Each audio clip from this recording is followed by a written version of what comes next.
everybody. Welcome to the very first ever edition of Squared Up, a new podcast from the Swinford Media Group. I'm Bill Swinford. I'm Monica Daniels. We're so glad you're with us, and we look forward to spending at least a couple times a week with you on these podcasts and kind of share some of our experiences from our office that's based on Marion's Tower Square. That's where our name comes from, but don't let that fool you. We are based on Tower Square, but we are interested in our entire region and look forward to sharing some of our travels around the area. And we just took a little trip the other day. Yeah, so we were on Alto Pass, and we were on our way up to Bald Knob Cross and stopped at the Peach Barn that's there, the Peach Barn Winery. It's a really nice restaurant winery that has won awards for its food, its music, its wines, and everything is locally sourced there. So it's just delicious, and it's all housed in a barn, like a simple barn, and you walk in, and the atmosphere is amazing. The food is incredible.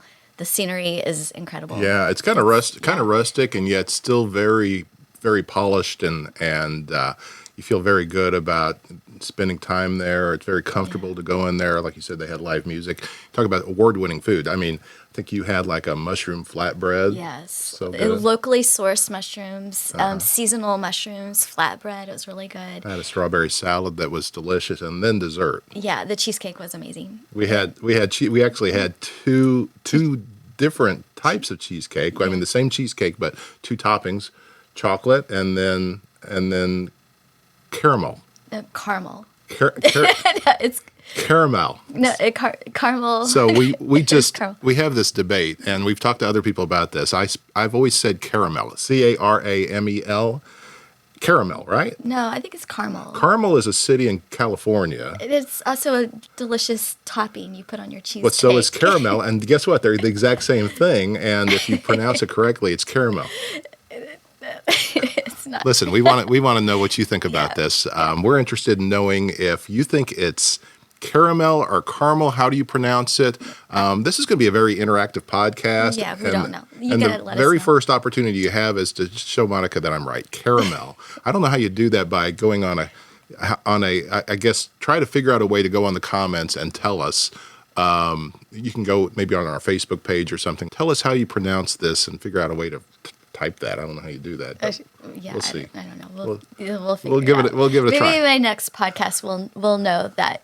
Yeah, Bill is wrong. We'll total this right. up and show you that like I said, it's caramel. All right, thanks for backing me up on that. Yeah, no, but that was a great experience, a great time. It's not that long of a drive up to Alto Pass. No, not at all. There's so much there. There is. There's for just tucked away in all those bluffs, and there's a lot of really neat places right around there.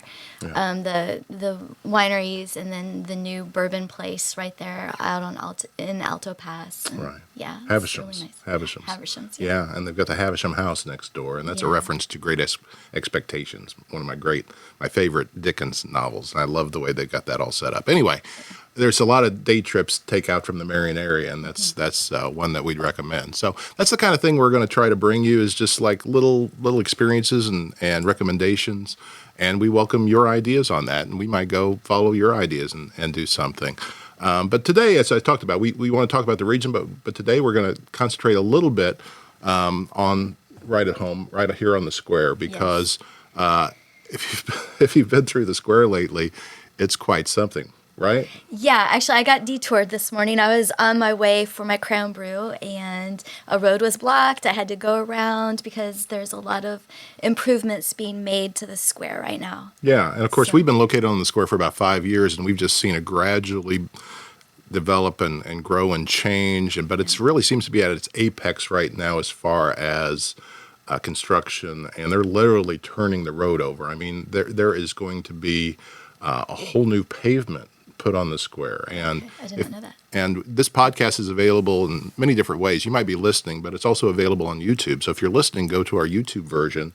And right now we're putting up images that show kind of what this is going to look like when they're done. And Aaron Price, who works for the Swinford Media Group and writes for us, had a chance to talk to Cody Moak, the Marion Chief of Staff, and kind of catch up. And Cody says that they are kind of entering the final phase of this project. Of course, part of the development on the square has been the buildings around, and a lot of that is private. Most of that is private development.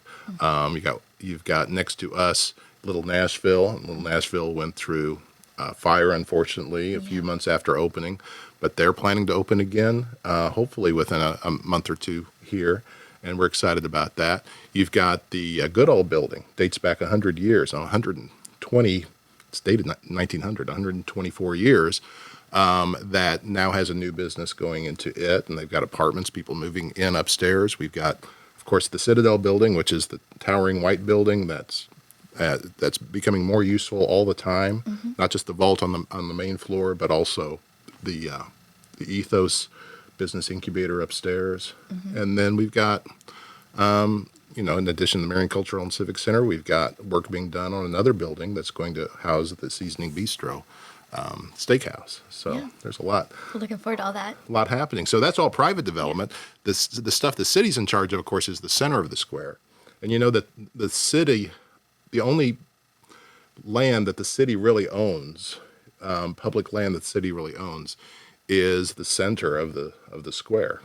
So what was there before the tower? Was it just an empty space? Oh yeah, no, that's where the Williamson County Courthouse was. So you might have seen pictures of this big courthouse building, this grand building that was in the center of the square back then. It was just called Marion's Public Square back then. It wasn't called Tower Square because it wasn't a tower. It was an entire courthouse with an apex just like this one with a bell tower on top of it.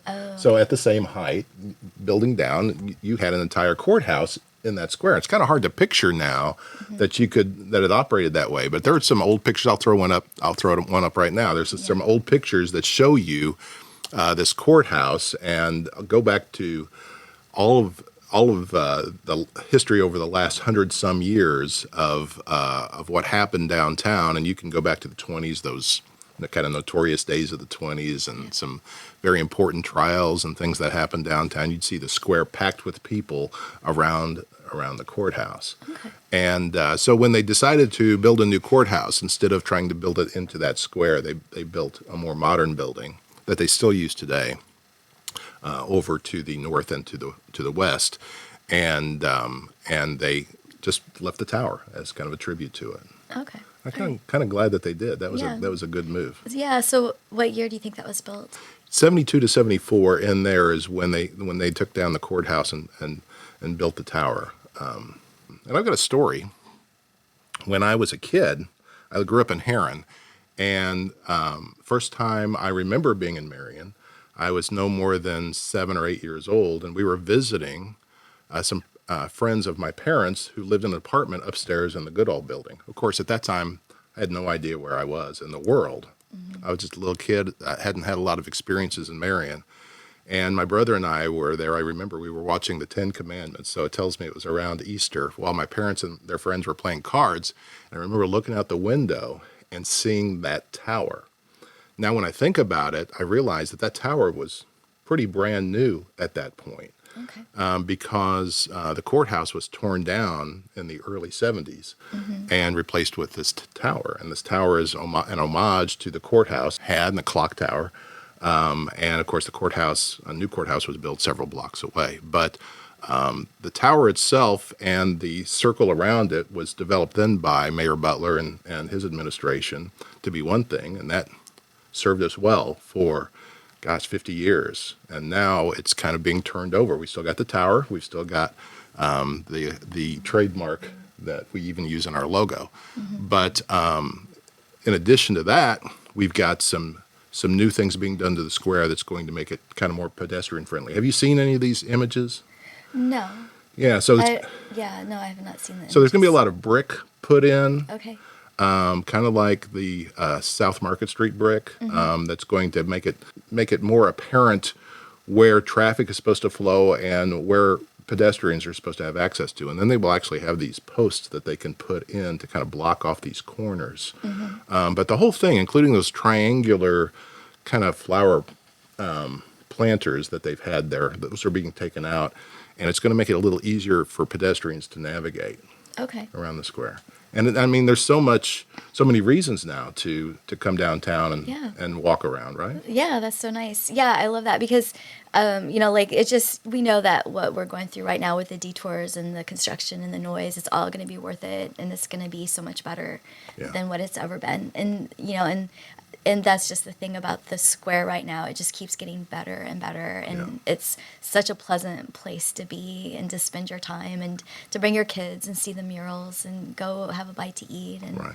yeah, the music coming from the tower. It feels like we're just so close. I mean, this has been stuff that's been in the works for a few years. It feels like we're so close to what we've all been imagining it being. And the further development, I said, of these buildings, new restaurants coming in, other retail coming downtown, new apartments coming in.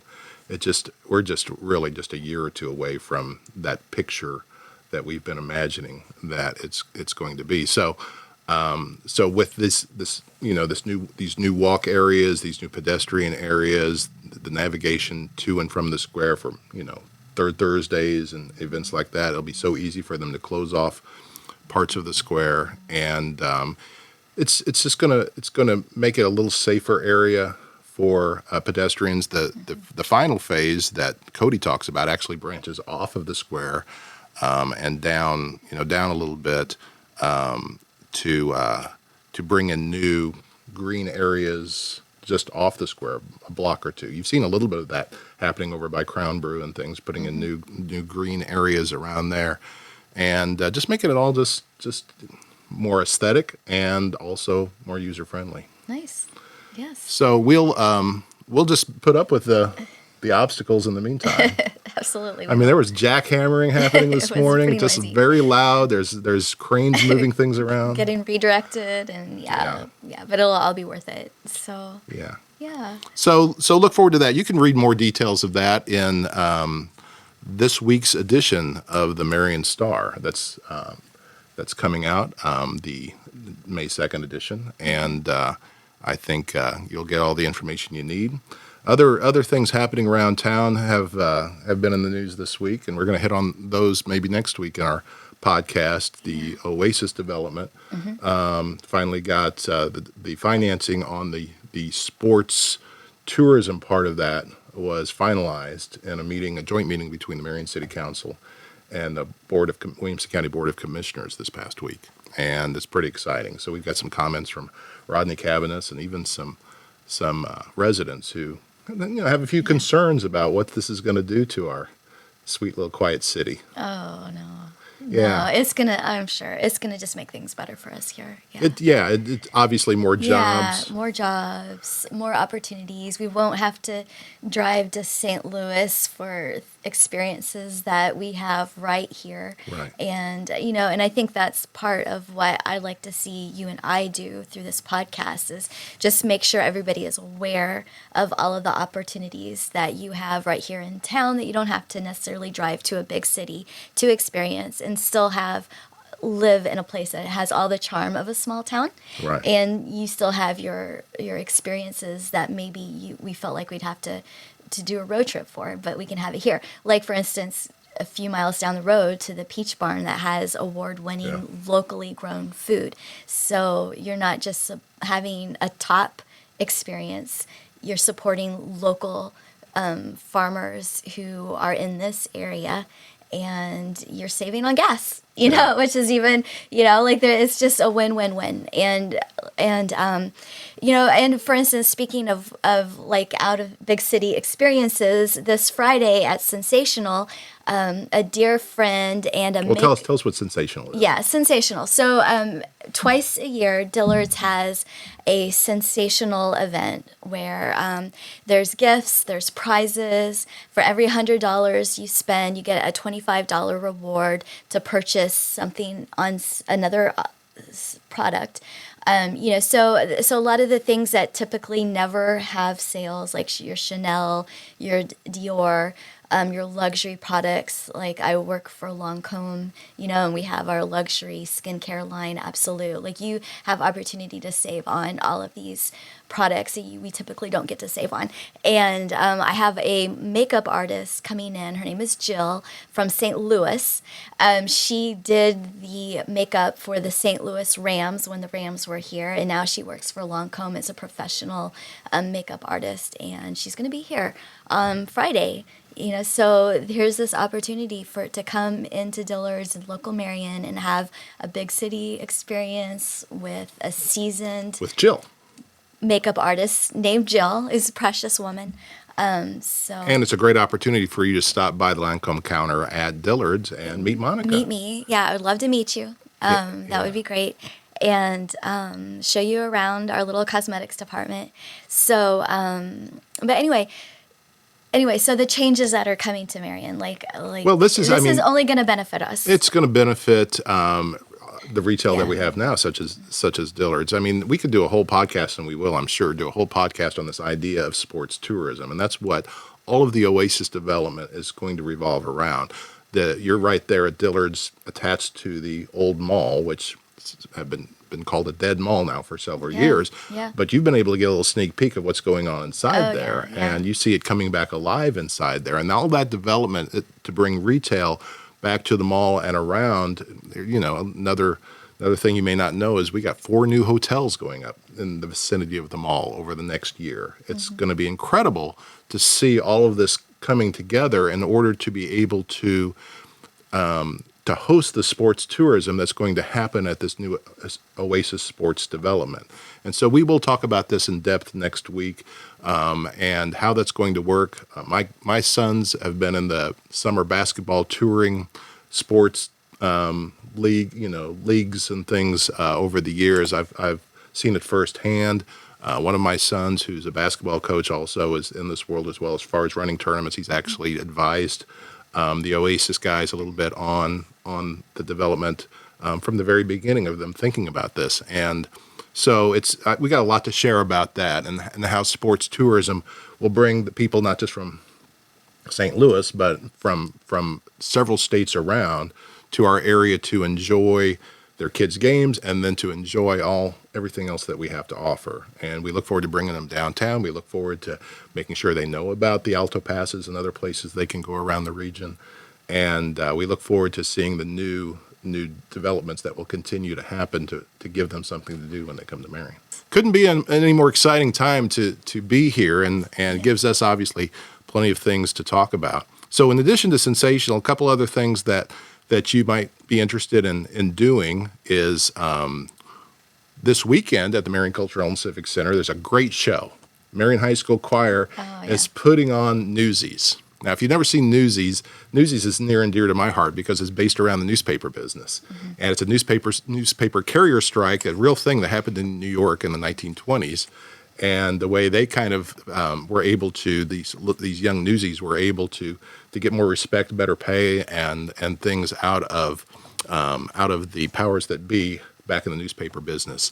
Then I always laugh at this because I'm the power that be in my newspaper business, but I'm also kind of a newsie because I'm also through the week getting papers out. So I gotta have feelings on both sides of that. But this is a great show. My daughter is in it. Yeah. Wonderful dancer. She is. And I always look forward to seeing her do these. Great gal. Yeah. She's the best. Sophia's going to be in this. So this is Friday and Saturday night, 7:00 at the Marion Cultural and Civic Center. Still tickets left. You can go on mccc.com and get those tickets ahead of time. There might still be some available at the door if you decide to go. So check that out. We talked about Sensational. Also want to give a shout out to Dutch Dalich. Dutch Dalich, the longtime chairman of the board of First Southern Bank, before that Bank of Marion. Okay. He's retiring. Okay. And I'll be at a reception for him this week and celebrating that with him. But anyway, Dutch, founder of W3D Radio, built the TV station that is now WTCT. He's done so much for our community. He's something I would aspire to be, and that is a guy that has his roots in media, but he's just become a very successful businessman and been very good for those banks and our community. And shout out to Dutch, and congratulations for all the good years that he's served. I got to go upstairs in what's now City Hall, used to be the bank, and got to go upstairs and see the offices where W3D started. It was kind of primitive, and they had like egg cartons on the wall as kind of sound absorbers, and it was. Don't do that anymore. No, well, maybe some places. We don't have that here, I don't think. No, I don't see. think we have any egg cartons. No. But it was kind of cool to see what radio was back. Probably would have been 60s and 70s when that was going on, when they were running W3D out of there. So every week when we sign off, we want to leave you with a little something, right? A little something that maybe you can respond to, or something you can help us with. We've got two great people that work with us behind the camera. We got Tom Mann, we got Abbie Cullum. Tom Mann brought this up this morning. I think it'd be a good thing to ask you. Tom grew up in Memphis, Tennessee, so he's he's very much a Southern guy. A Southern guy, yeah. Right, and we're in Southern Illinois, and he feels like there's some things about Southern Illinois that are just unique to Southern Illinois. And one of those things is the number of people that say weans and youans around here. Like, wean's gonna have a podcast. Yeah. Or youan's gonna watch. That's the kind of way you would use that, right? Right. So if youans have any input or feedback that you can pass on to weans. Yeah, have you heard other people say this other places, or is this unique to Southern Illinois? Yeah, is this Southern Illinois only, or have you heard about this in other places? I mean, I think it's kind of charming. And it would be kind of neat to think it's unique to here. I feel like other people from other places will say, no, weans said youans all the time where I grew up in Kentucky or Missouri, Chicago. Missouri. No, I don't think it's a Chicago thing. Probably not. Well, probably not. But tell us your experiences with weans and youans. Tom wants to know, and now I'm curious. And, I'd never really thought about it, but I've certainly heard this my whole life. Yeah, absolutely. All right. So that's what we need from you before the next time. You can reach out to us at our new Gmail address, which is squaredupwithbillandmonica@gmail.com. Okay? Squaredupwithbillandmonica@gmail.com. Yes. And like I said, we'll bring you another one of these very soon from the Swinford Media Group. We do appreciate all of those that support us at the Swinford Media Group. Our main sponsor for everything we do is the Watermark Auto Group. And I want to give them a shout out because there's nothing that we could accomplish without the support of the Watermark Auto Group. But I am looking for more sponsors specifically for Squared Up. I've got a dream of having 6 solid sponsors that will come alongside of us and present this podcast with us. So you can use that same Gmail address, or you can also email me at bill@swinfordpublications.com if you're interested in jumping on and joining us, and I'll give you the details on that. Sound good? Sounds good. All right. Thanks, everybody, for watching. We will be back real soon with another edition of Squared Up. I want to thank Abbie. I want to thank Tom. I want to thank you, Monica. Yeah. It's been fun. It's been great. All right. We'll see you again real soon.